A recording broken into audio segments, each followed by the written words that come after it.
चलिए बच्चों, अब हम पढ़ते हैं हमारी worksheet number 66। Use correct question words, यानी सही क्वेश्चन वर्ड का यूज़ हमें करना है। वॉट यानी क्या, वाई यानी क्यों, वेयर यानी कहाँ, व्हेन यानी कब, हु यानी कौन, हाउ यानी कैसे। तो ये क्वेश्चन वर्ड्स दे रखे हैं और नीचे जो क्वेश्चन है उसके अंदर हमें इनका यूज़ करना है। हमें नीचे आंसर दे रखे हैं और उनको पढ़ना है और क्वेश्चन के अंदर इनको लिखना है। फर्स्ट क्वेश्चन है ब्लैंक इज़ दैट गर्ल, तो उसका आंसर भी दे रखा है शी इज़ माई कज़न, यानी वह मेरी कज़न है। तो इसका क्वेश्चन होगा कि कौन, तो कौन को इंग्लिश में कहते हैं हु, तो हु इज़ दैट गर्ल। ठीक है। नेक्स्ट है blank are you wearing that coat, तो इसका आंसर दे रखा है बिकॉज इट इज़ कोल्ड, क्योंकि सर्दी थी। तो ये पूछ रहा है कि क्यों पहन रखा था, तो क्यों का इंग्लिश में कहते हैं वाई, यानी तुमने उस कोट को क्यों पहन रखा था, क्योंकि उस टाइम सर्दी थी। ठीक है। थर्ड है blank do you go to school, I go to school by bus, यानी मैं स्कूल बस से जाता हूँ। तो इसका हमें क्वेश्चन लिखना है कि भाई कैसे जाते हो, तो कैसे को इंग्लिश में कहते हैं हाउ, यानी कैसे तुम स्कूल जाते हो। तो इसका आंसर हो जाएगा आई गो टू स्कूल बाय बस। ब्लैंक फोर्थ है blank do you live, I live in Jaipur, यानी मैं जयपुर में रहता हूँ। तो क्वेश्चन होगा कि तुम कहाँ रहते हो, कहाँ को इंग्लिश में कहते हैं वेयर, तो where do you live, I live in Jaipur. ठीक है। नेक्स्ट है फर्स्ट क्वेश्चन है व्हाट डू यू डू, यानी तुम क्या करते हो। आंसर है आई एम ए सिंगर, यानी मैं एक गायक हूँ। सेकेंड है वेयर इज़ योर फ़ोन, तुम्हारा फ़ोन कहाँ है। It is in my bag, यानी मेरा फ़ोन मेरे बैग के अंदर है। थर्ड है why do you sleep early, तुम जल्दी क्यों सोते हो। Because I need to wake up early to, यानी मुझे जल्दी भी उठना होता है इसलिए मैं जल्दी सोता हूँ। Who is that woman, she is my aunt, यानी वह कौन है, वह लेडी कौन है, तो शी इज़ माई आंट, यानी वो मेरी आंट है या चाची है। How old is your father, यानी तुम्हारे पिताजी कितने एज के हैं या कितने साल के हैं, तो ही इज़ 6, यानी वो 26 साल के हैं। When do you go to office, तुम ऑफिस कब जाते हो। I go to office at 9 o'clock, यानी मैं 9 बजे ऑफिस जाता हूँ। तो इस तरह हमारी कंप्लीट होती है वर्कशीट नंबर 66 और इसके बाद में है वर्कशीट नंबर 67।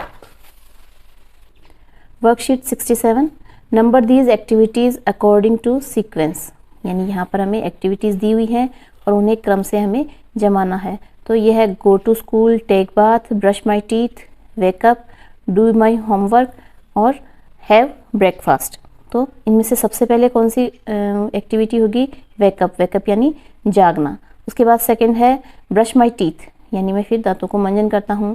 थर्ड है टेक बाथ, फिर मैं नहाता हूँ। उसके बाद है हैव ब्रेकफास्ट, यानी फिर नाश्ता करता हूँ। उसके बाद है गो टू स्कूल, यानी स्कूल जाता हूँ। और उसके बाद में डू माई होमवर्क, यानी वापस आकर मैं अपना होमवर्क भी करता हूँ। तो इस तरह इनको हम क्रम वाइज यहाँ पर लिख देंगे और इनके आगे नंबर डाल देंगे। ठीक है। इसी तरह आगे है राइट इन करेक्ट सीक्वेंस, यानी सही क्रम में लिखना है। Adding I in the beginning, उनके आगे आई जोड़कर इसे सही क्रम में लिखना है, यानी सेंटेंस हमें वही लिखना है ऊपर वाले, लेकिन उनके आगे हमें आई जोड़ देना है। तो फर्स्ट सेंटेंस हो जाएगा आई वेकअप, यानी मैं उठ जाता हूँ। सेकेंड है आई ब्रश माई टीथ, मैं दांतों को ब्रश करता हूँ। थर्ड है आई टेक बाथ, फिर मैं नहाता हूँ। आई हैव ब्रेकफास्ट, यानी फिर मैं नाश्ता करता हूँ। आई गो टू स्कूल, फिर मैं स्कूल जाता हूँ। आई डू माई होमवर्क, और फिर मैं अपना होमवर्क कर लेता हूँ। तो इस तरह, हाँ जी। आगे है worksheet number 68। Complete the sentences based on the pictures.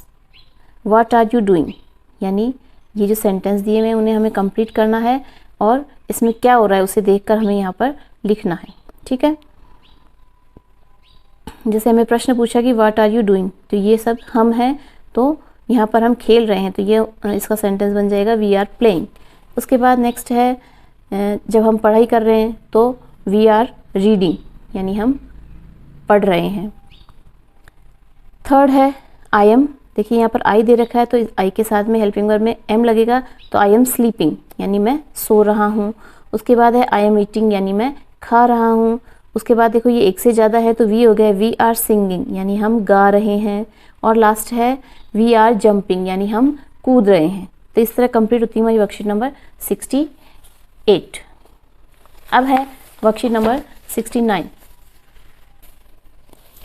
Complete the following sentences using is am are, यानी हमें इज एम और आर का यूज़ करते हुए सेंटेंसेस को कंप्लीट करना है। इसके लिए हमें ऊपर लिखा हुआ है कि आई के साथ एम लगता है, शी के साथ इज, ही के साथ इज, इट के साथ इज, वी के साथ आर, दे के साथ आर, यू के साथ आर। यानी जो सिंगुलर है उनके साथ में तो इज लगेगा और जो प्लूरल्स हैं उनके साथ में आर लगेगा। और यहाँ पर आई के साथ हमेशा एम ही लगता है।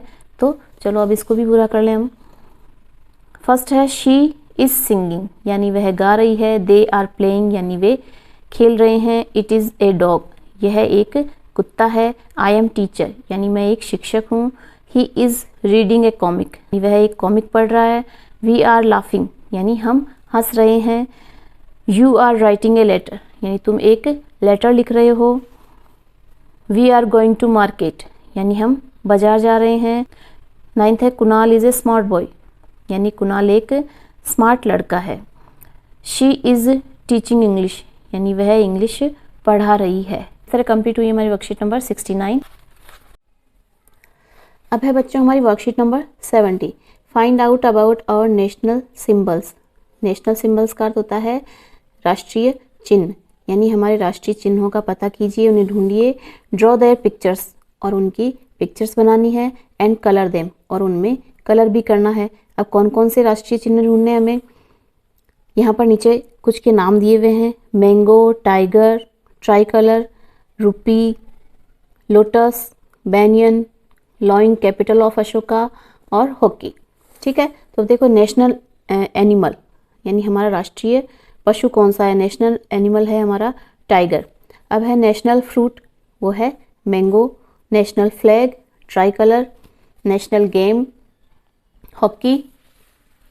उसके बाद है नेशनल एम्बलम, यानी हमारा राष्ट्रीय प्रतीक चिन्ह कौन सा है। ये है नेशनल कैपिटल ऑफ अशोका, यानी अशोक स्तंभ। फिर है नेशनल फ्लावर, हमारा राष्ट्रीय पुष्प कौन सा है, वो है लोटस। उसके बाद है नेशनल ट्री, हमारा राष्ट्रीय पेड़ कौन सा है, वृक्ष कौन सा है, वो है बैनियन ट्री, यानी बरगद का पेड़। और उसके बाद में है नेशनल करेंसी, यानी हमारी मुद्रा कौन सी है, रुपया, तो इसे हम लिखेंगे रूपी। तो ये हो जाते हैं हमारे राष्ट्रीय प्रतीक, प्रमुख प्रतीक हैं। तो ये देखिए मैंने सबके चित्र बना रखे हैं। आशा है आपको ये चित्र अच्छे लगे होंगे और आप भी इन्हें देखकर बनाने का प्रयास करेंगे। Thank you for watching.